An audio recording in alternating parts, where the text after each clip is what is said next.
The Six Nations is in the books. We'll do our last reviews of all these matches of round 5. And then we'll do a team of the week. And then we shall do a team of the tournament who I think deserves to be shouted out. We will do the best starting lineup. We will also do the best players who came off the bench. And we'll do a whole 23. And also who I think should be coach of the year as well. And I think that's a pretty easy one to kind of pick, I think, honestly. But let's go into this one here today. So it was Ireland versus Italy at Stadio Olimpico.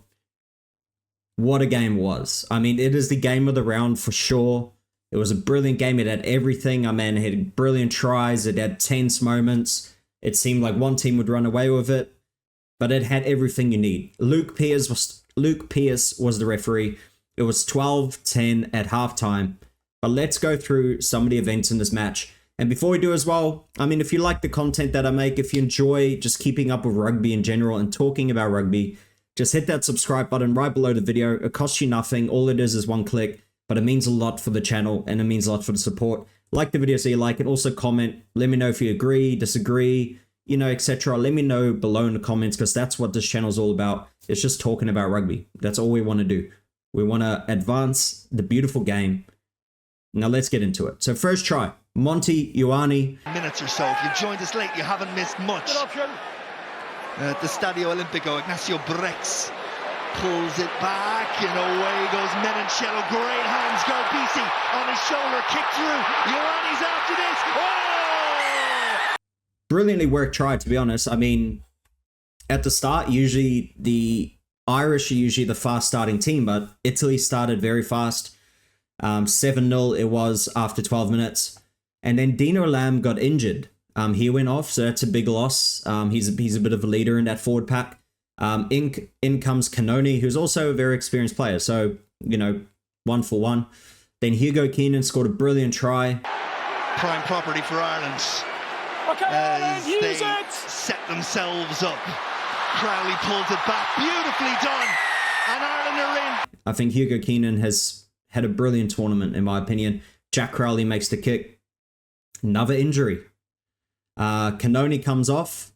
And, I mean, a big loss. Again, one of their best players hit again. Ross Vicent went on.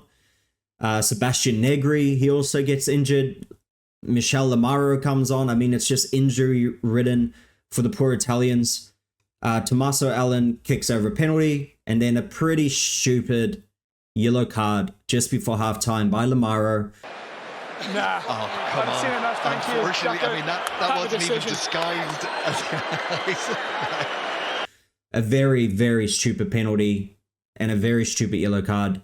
Hitting the ball when the number 9, Jamison Gibson Park, picks it up. Hitting it from an offside position in the ruck. Just stupid. There's cameras everywhere this day and age. Yeah, very dumb. Dan Sheehan gets the first try for him in this match just before halftime.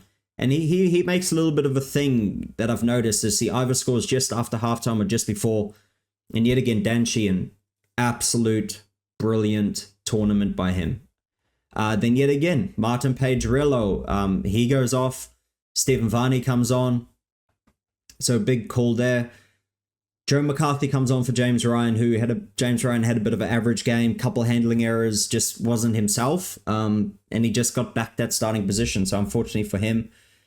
Then the final, we got Tyke Furlong finally making his return. And he was good.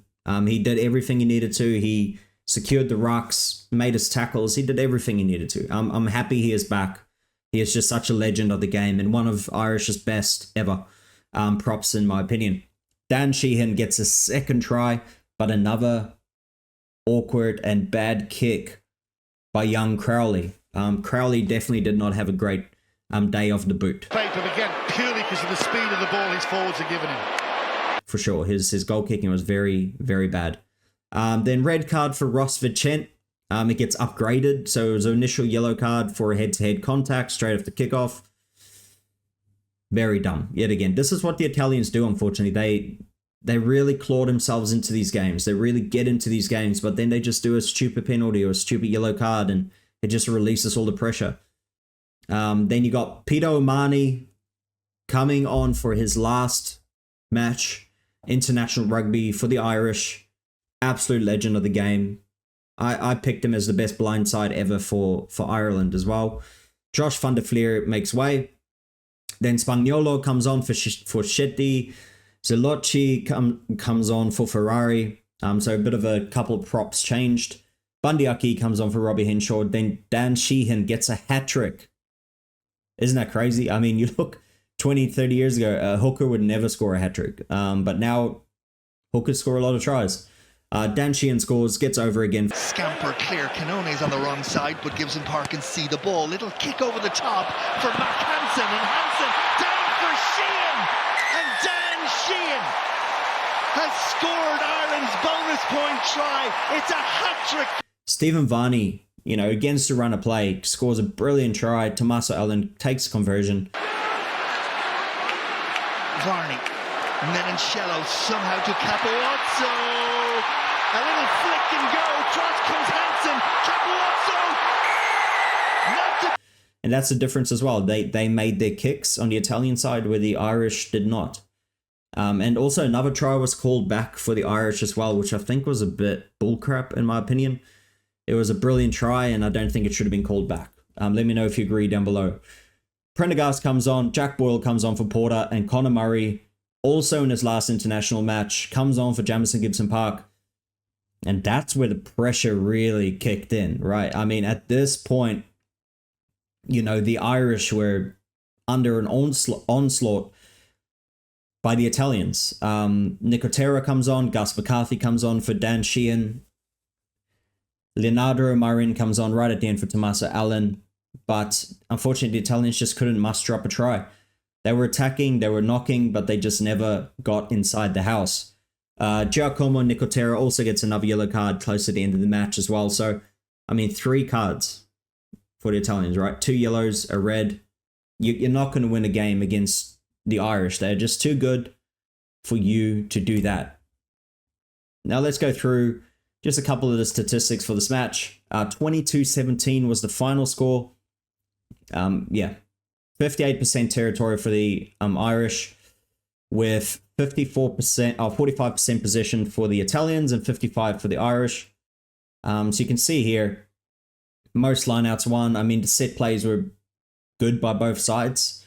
There was actually no clear winner in the scrums, no clear winner in the lineout. So very even in that. And that's what the Italians have done in the last few years, is their set piece has been brilliant. They won 7 turnovers to Ireland's 3. Ireland have 21 turnovers lost. Handling errors, just dumb mistakes. They never usually make that. But I guess that's what the away games can do, right? We see the French against the English, just unforced errors. Penalties conceded, this is where Italy lets them back in. 10 penalties conceded, 2 yellow cards, 1 red card, compared to Ireland only conceding 4 penalties. That is bravo to the Irish team for only giving up 4 penalties. That's crazy. Tackles made, tackles missed. 89% completion for Italy. Great defense by them. 82% for the Irish, which will be pretty disappointed about. 28 missed tackles for them. But anything around that 85% mark is quite good, just in my opinion. Now, standout players for me in this match, you cannot look past Tommaso Menoncello. This dude, he's something else, man. He is brilliant. His running, he always takes 2 or 3 people to take him down. His defense is amazing. He's on the ball.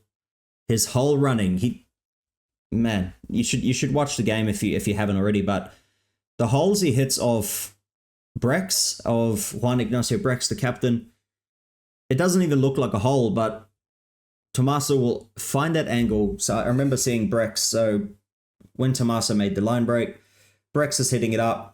Here comes Tommaso. Last second, he kind of makes a great angle between 2 Irish defenders who's maybe just like a little bit in front of each other. Finds the hole, spins mid-run through the hole.